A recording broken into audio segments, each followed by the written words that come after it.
channel Ngulik Horor.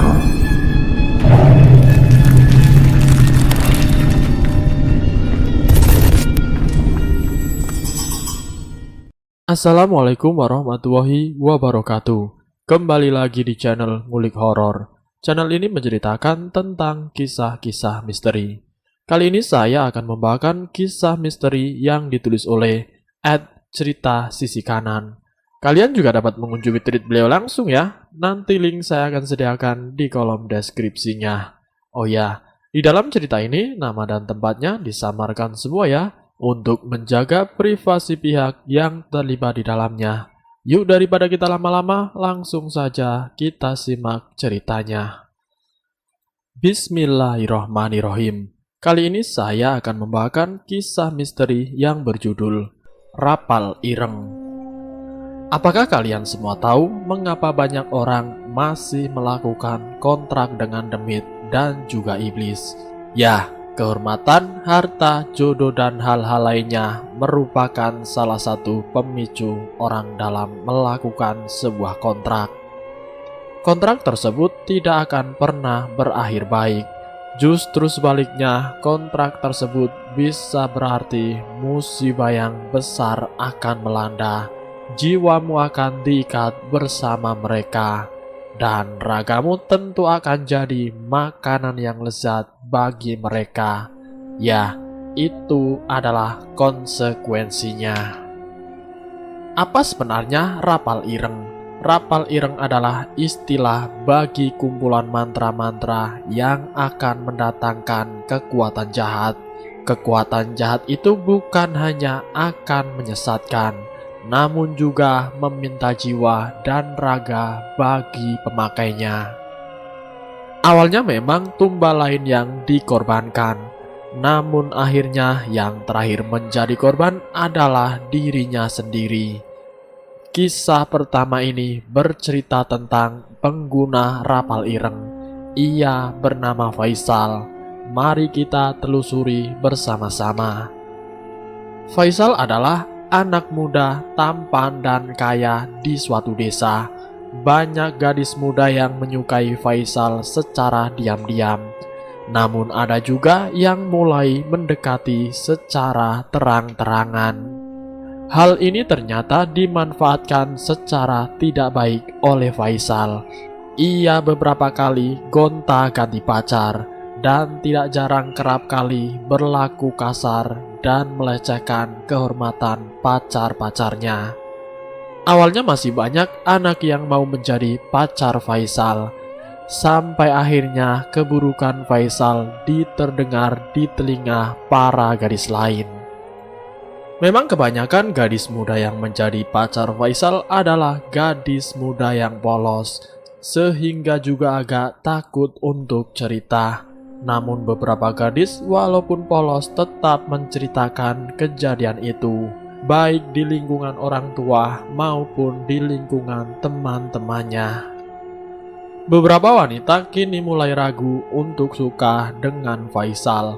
Mereka mulai menjauhi Faisal secara perlahan-lahan, takut menjadi korban Faisal berikutnya. Begitu juga dengan Sari, seorang gadis yang awalnya menaruh hati dengan Faisal, kini berubah takut dan benci. Akhirnya ketakutan Sari terwujud. Faisal secara perlahan mulai mendekati Sari. Faisal melakukan pendekatan secara bertahap, mulai kenalan chattingan sampai mengajak keluar dan mengajak bertemu dengan Sari. Namun itu semua ditolak dengan halus. Faisal tidak menyerah dan terus melakukan berbagai trik pendekatan. Rupanya si Faisal ini sangat menyukai Sari, sampai-sampai ia pernah berjanji kepada Sari untuk bertobat dan membuang semua kenakalannya asalkan Sari mau menjadi istrinya. Namun di sini Sari tetap tidak bergeming. Puncaknya adalah ketika Faisal datang melamar ke rumah Sari. Tanggapan keluarga Sari dan Sari sendiri tetap sama, yaitu menolak cinta Faisal. Faisal pun kesal karena dia berusaha semampu dia untuk mendapatkan Sari. Bahkan barang-barang mewah yang diberikan Faisal juga ditolak secara halus oleh Sari. Faisal bingung sekaligus sakit hati. Hari-hari Faisal kini terlihat murung, sampai akhirnya seorang teman Faisal menyarankan dia untuk bertemu dengan salah satu dukun sakti di sebuah desa yang agak jauh dari desanya. Faisal pun segera menemui dukun itu. Perjalanan yang ditempuh dengan sepeda motor selama 1 jam. Setelah sampai, Faisal langsung mengetuk pintu rumah pagar depan. "Mbah, permisi mbah," sapa Faisal. "Masuk nak," kata si mbah dukun dari dalam. Setelah masuk, Faisal pun mengutarakan niatnya kepada mbah dukun. Lalu mbah dukun masuk sebentar ke dalam rumah. Beliau lalu membawa 1 lembar kertas berisi sebuah mantra yang ditulis dan diberi wewangian kembang. "Baca nak, ini akan menyelamatkanmu dari rasa malu," ujar mbah dukun dengan senyum yang misterius. Lalu kemudian Faisal bertanya lagi. "Lalu mbah, saya harus membayar berapa untuk ini?" tanya Faisal. Lalu mbah dukun menjawab, "Gratis, untukmu gratis nak. Walaupun ilmu ini gratis, namun kemampuan ilmu ini sudah teruji kemampuannya nak. Wanita yang bernama Sari itu akan terus tergila-gila padamu. Ilmu ini juga memiliki 3 tingkatan. Tingkatan pertama, kamu hanya harus membacanya. Tingkatan kedua, kamu harus membacanya dan disertai syarat yang ringan. Sementara tingkat ketiga ini, tingkat yang paling berat, yaitu kamu harus menjalani ritual yang berat. Dan juga, aku harus memenuhi beberapa syarat lagi," kata mbah dukun. Kemudian Faisal pun menjawab, "Bah, saya ingin yang tingkat keberhasilannya paling tinggi, namun yang agak ringan syaratnya. Jadi saya pilih yang nomor 2 bah," jawab Faisal. "Pilihan yang tepat nak," ujar si mbah dukun.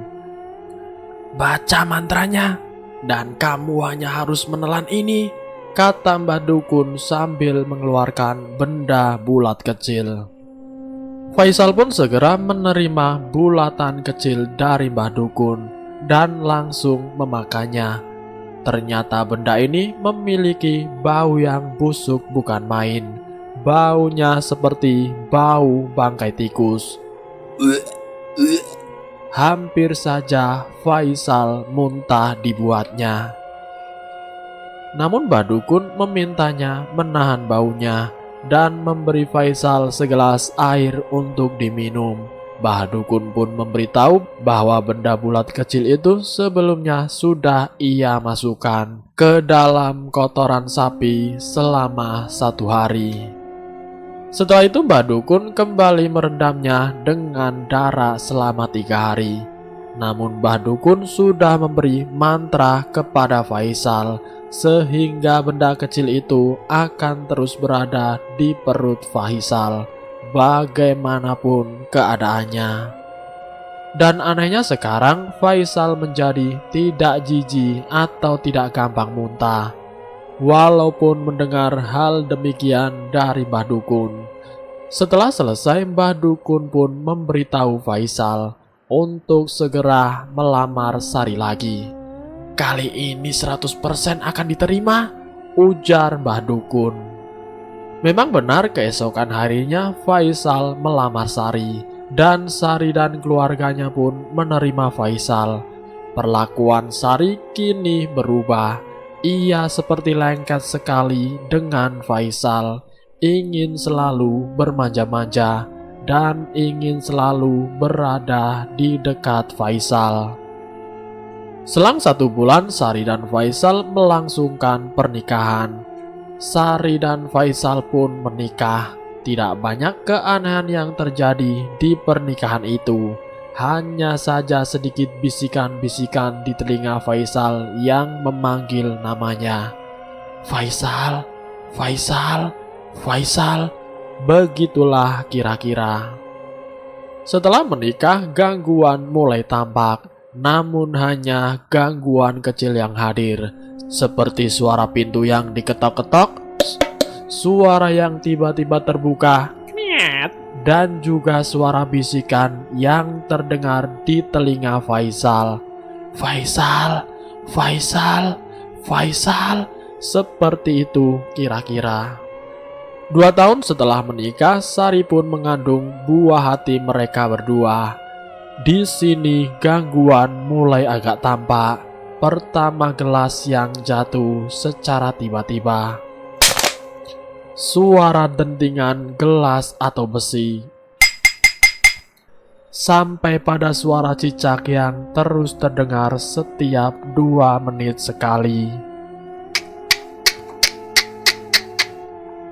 Frekuensi suara cicak itu cukup mengganggu. Walaupun tidak setiap hari ia berbunyi, namun cicak-cicak tersebut seakan menandakan sesuatu yang ada di dekat rumah Faisal.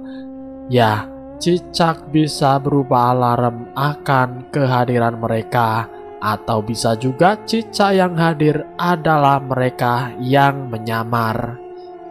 Kalian pasti sudah tidak asing lagi dengan beberapa tulisan yang sering mengaitkan cicak dengan suatu energi negatif.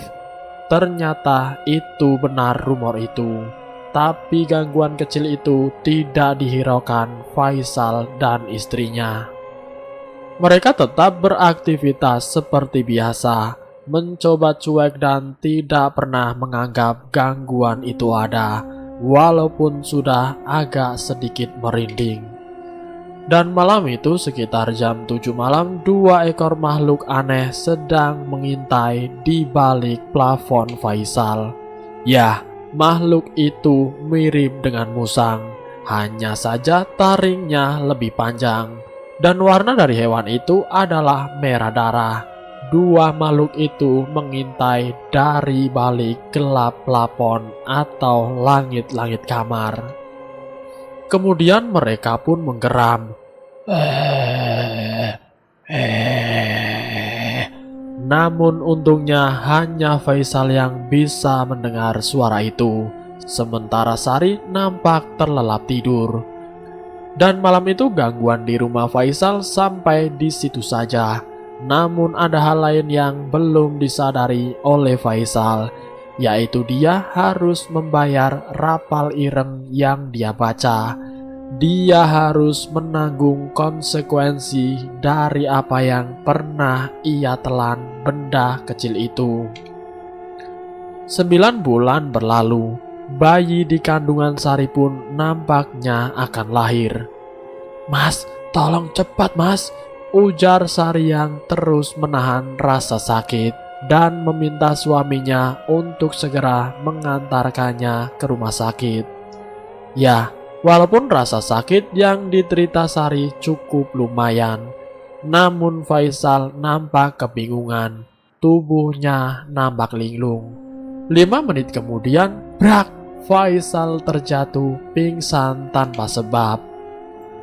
Kemudian Sari pun kembali berteriak, "Mas, mas, Mas Faisal," kata Sari istrinya sambil terus memegangi perutnya yang nampak agak sedikit ngilu.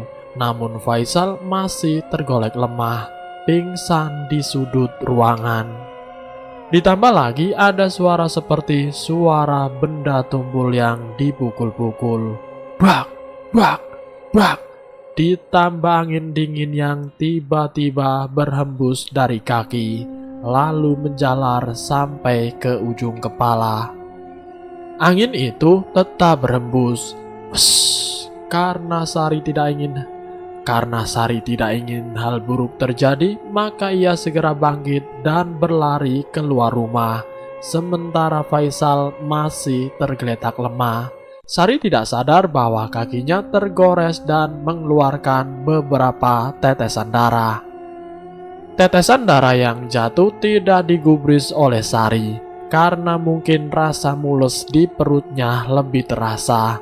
Sari pun agak tertati-tati berteriak meminta tolong. Tolong, tolong. Tetangga dekat Sari, Pak Angga pun mendengar sayup-sayup suara Sari yang meminta tolong. Pak Angga pun langsung menghampiri Sari dan menolong untuk istirahat sebentar di rumahnya.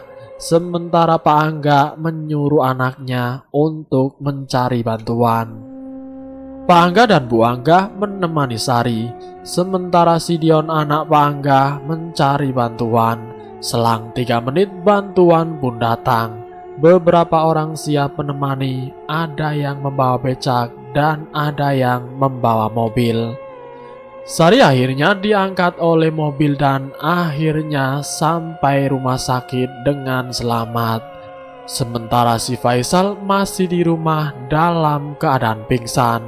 Lalu tiba-tiba sebuah benda seperti jatuh dan menghantam tubuh Faisal. Aduh, erang Faisal kesakitan. Ya, Faisal disadarkan dari pingsannya dengan cara yang menyakitkan. Tertimpa suatu benda yang entah itu apa, karena setelah dicari benda itu tidak ada. Faisal melihat jam menunjukkan kira-kira pukul 9 malam. Dengan sedikit pusing, Faisal memperhatikan sekitar. Nampak sepi, istrinya pun tidak ada di kamar dan di ruang tamu. Kemudian ia memanggil-manggil istrinya. Ya, dia tidak tahu kalau istrinya sudah aman dan dibawa ke rumah sakit. Belum sempat Faisal pergi ke ruang depan untuk melihat istrinya, ia melihat 2 ekor hewan mirip musang dengan warna merah semerah darah sedang menjilati sesuatu. Tanpa pikir panjang, Faisal pun mengambil pukulan dan siap memukul makhluk itu. Pelan-pelan Faisal mendekati makhluk itu. Dan tiba-tiba, Tiba-tiba 2 makhluk itu melompat ke tubuh Faisal. Faisal pun segera memukul makhluk itu. Tapi sayangnya pukulan Faisal yang sedang setengah ketakutan itu meleset. 2 makhluk mirip musang itu langsung melompat dan menerkam tangan Faisal dan langsung menggigitnya. Sakit sekali gigitan makhluk itu. Tangan kanan Faisal sampai harus mengeluarkan darah segar. Tapi Faisal tidak menyerah. Ia terus berusaha meronta, berteriak dan meminta bantuan warga. Siapa tahu ada yang lewat. "Ah, tolong, tolong," kata Faisal. Tidak kurang akal, Faisal pun segera melompat dan menindihi makhluk itu. Dan bak! Makhluk itu tampak kesakitan dan mencopot gigitan di tangan Faisal. Makhluk itu lalu pergi agak menjauh dari tubuh Faisal. Faisal pun segera keluar rumah meminta bantuan. Tapi dari kejauhan dilihatnya 2 makhluk itu masih berada di rumahnya, menjilati darah segar dan kulit Faisal yang terkelupas dan tercecer di lantai. Faisal akhirnya mendapat bantuan dari beberapa warga. Ia kemudian dibawa ke rumah sakit tempat istrinya juga dirawat.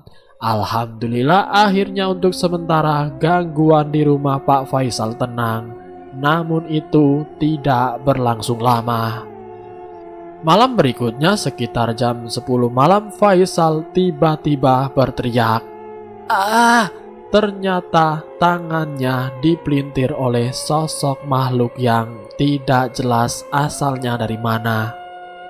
Beberapa perawat dan seorang dokter pun kebingungan dengan tangan Faisal yang tiba-tiba terpelintir dengan sendirinya.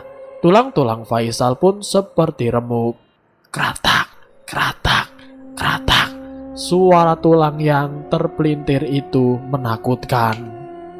Dokter Tian mencoba melakukan beberapa penanganan dan alhamdulillah tangan Faisal bisa dikembalikan. Walaupun sakit yang dirasakan Faisal masih saja terus dirasakan. "Ah, ah!" teriak Pak Faisal. Dokter yang heran pun menambah beberapa perlakuan. Ya, sakitnya mulai berkurang. Pak Faisal mulai tidur dengan tenang, tapi 1 jam kemudian tepat jam 11 malam, Pak Faisal kembali menggerang kesakitan. Kini tubuhnya kejang-kejang. Karena merasa ada sesuatu yang tidak beres, seorang perawat memutuskan untuk menelpon Ustadz Fauzan agar menangani hal ini. Sementara Pak Dokter Tian melakukan serangkaian medis. Di sampingnya Ustadz Fauzan membacakan doa-doa. Lantunan ayat Al-Quran yang merdu itu membuat semua dokter lebih fokus dalam bekerja, khusyuk dalam nikmat. Kini tubuh Faisal bergetar hebat. Rasa sakit dan pusing kini ia rasakan. Ia juga seperti mendengar teriakan yang keras dari kedua telinganya. "Faisal, Faisal, akan aku ambil darah dagingmu. Aku akan mengambil anakmu." Kepala Faisal terasa berat, seakan satu buah truk besar sedang menindih bagian belakang kepalanya. Berat dan sakit sekali, namun rasa itu semua perlahan menghilang. 1 jam berlalu, kombinasi perlakuan antara tim medis dan non-medis pun berjalan sempurna. Makhluk itu sampai sekarang tidak pernah ditemukan. Benda kecil di tubuh Faisal pun berhasil dimuntahkan. Namun di sini ada satu yang janggal. Setelah dicek, bayi Pak Faisal yang lahir tidak memiliki ari-ari sama sekali. Istri Pak Faisal juga sempat mengalami kekurangan darah. Bayi yang lahir pun agak mengalami warna kebiruan. Namun hal ini segera ditangani dengan baik oleh pihak rumah sakit ini. 5 kantong darah dinyatakan hilang. Dan setelah ditanya ditelusuri, ternyata 5 kantong darah itu hilang pada malam di mana Pak Faisal dan istrinya Bu Sari masuk dan menjalani perawatan di rumah sakit tersebut. Ya, selain keluarga Pak Faisal membayar lunas tagihan rumah sakit, Pak Faisal juga telah membayar lunas harga yang diminta oleh mantra terkutuk, yaitu rapal ireng. Singkat cerita, setelahnya tidak ada gangguan lagi di rumah Pak Faisal. Namun kini istri Pak Faisal, Bu Sari, jadi sering uring-uringan. Entah itu faktor bertambahnya jumlah anak atau faktor rapal ireng yang habis kekuatannya. Entahlah, wallahu alam. Padahal bisnis Pak Faisal lancar dan hampir buka 10 cabang. Mereka hidup mewah dan kaya. Semua itu tidak abadi, hanya Allah Sang Pencipta dan Sang Pemberi rahmatlah yang kekal abadi. Dan selesai. Itulah kisah misteri yang berjudul Rapal Ireng. Semoga kisah kali ini bisa menjadikan manfaat buat kita semua, agar kita bisa belajar mana yang benar dan mana yang buruk. Kita harus mengambil sisi positif dan buang jauh-jauh sisi negatifnya. Semoga kita selalu dalam lindungan Allah Subhanahu wa Ta'ala. Terima kasih sudah mampir di channel kami. Jika kalian tertarik dengan video kami, silakan tekan tombol like, share, dan komen. Tekan subscribe untuk mengikuti video kami selanjutnya. Wassalamualaikum warahmatullahi wabarakatuh.